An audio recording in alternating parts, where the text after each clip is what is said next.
Em nome do Pai, do Filho e do Espírito Santo. Amém. Falarei a meu Senhor, posto que seja pó e cinza. A ti levantei meus olhos, que moras nos céus.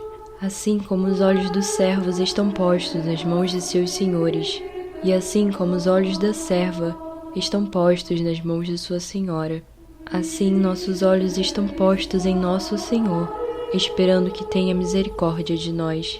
Tem misericórdia de nós, Senhor, tem misericórdia de nós. Glória ao Pai, ao Filho e ao Espírito Santo, assim como era no princípio, agora e sempre, por todos os séculos dos séculos. Amém. Vem, ó Dulcíssimo Espírito, envia lá do céu os raios da tua luz.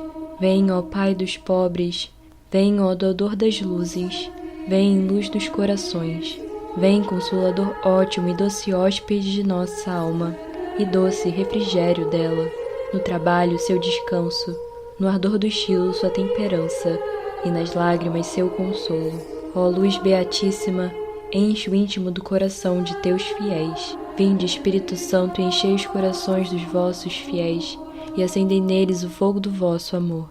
Enviai o vosso Espírito, e tudo será criado, e renovareis a face da terra. Oremos.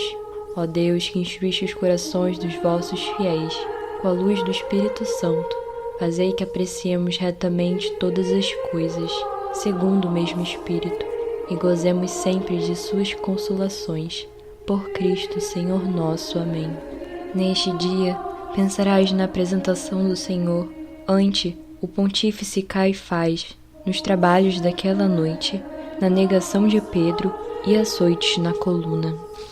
Primeiramente, considera como da primeira casa de Anás levam o Senhor a do pontífice Caifás, onde será a razão que o vais acompanhando, e aí verás eclipsado o sol de justiça e cuspido aquele divino rosto em que desejam olhar os anjos, porque como Salvador, conjurado pelo nome do Padre a dizer quem era, respondesse a esta pergunta o que convinha.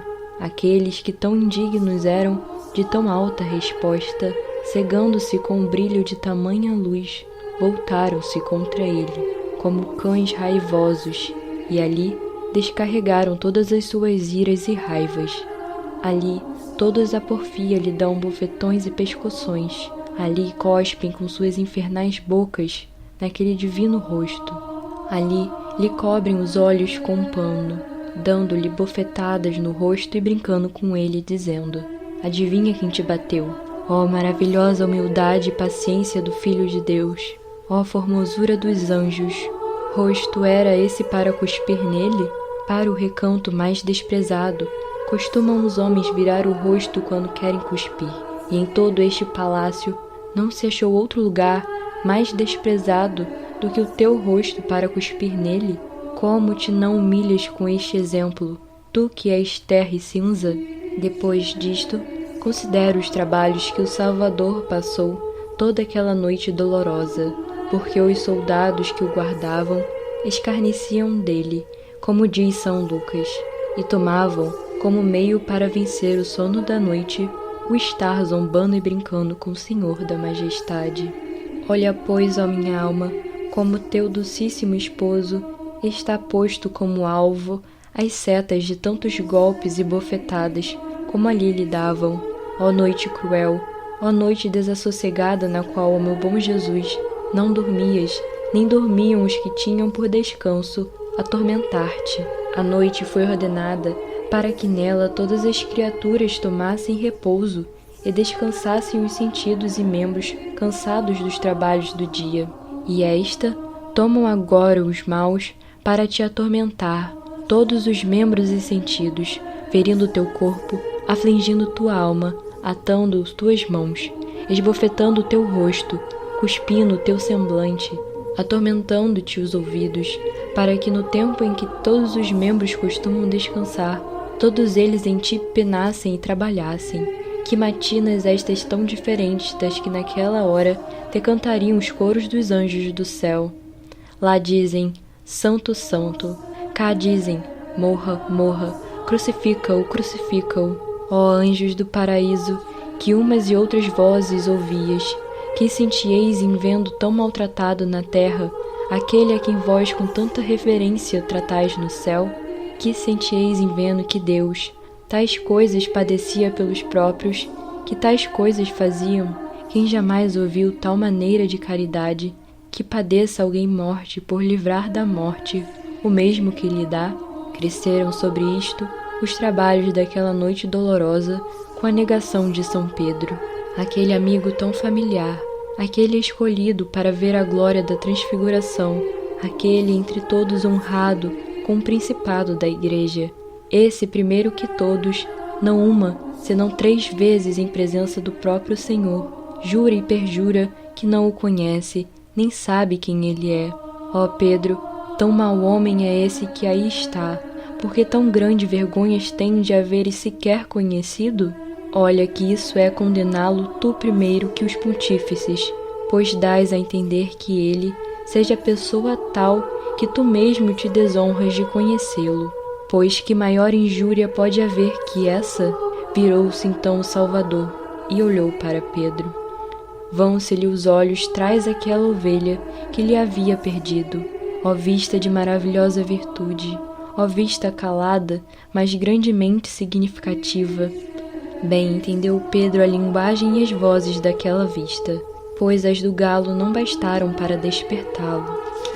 E estas sim, mas não somente falam, senão também obram os olhos de Cristo.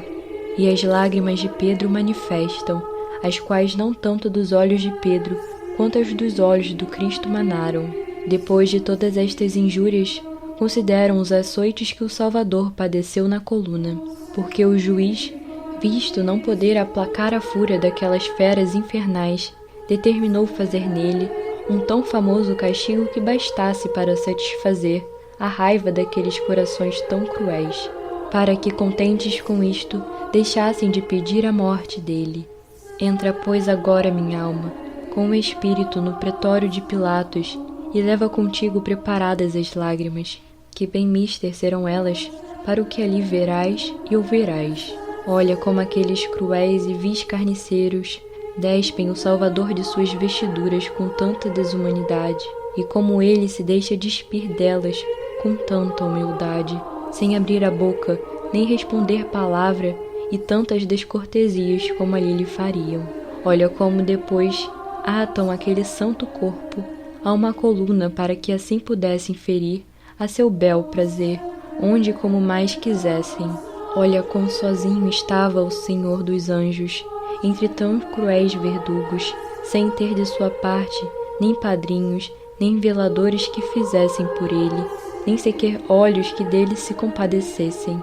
Olha como começaram eles, com grandíssima crueldade, a descarregar logo seus látegos e disciplinas sobre aquelas carnes delicadíssimas, e como se ajuntam os açoites sobre açoites, chagas sobre chagas e feridas sobre feridas. Ali logo veria cingir-se aquele sacratíssimo corpo de equimoses, rasgar-se a pele, rebentar o sangue e correr a fios por todas as partes.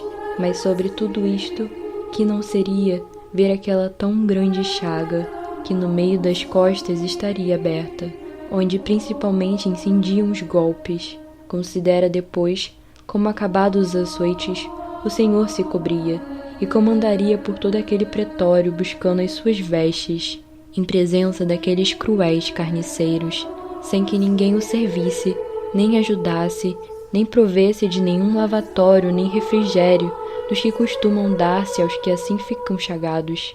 Todas essas coisas são dignas de grande sentimento, agradecimento e consideração. Em nome do Pai, do Filho e do Espírito Santo. Amém.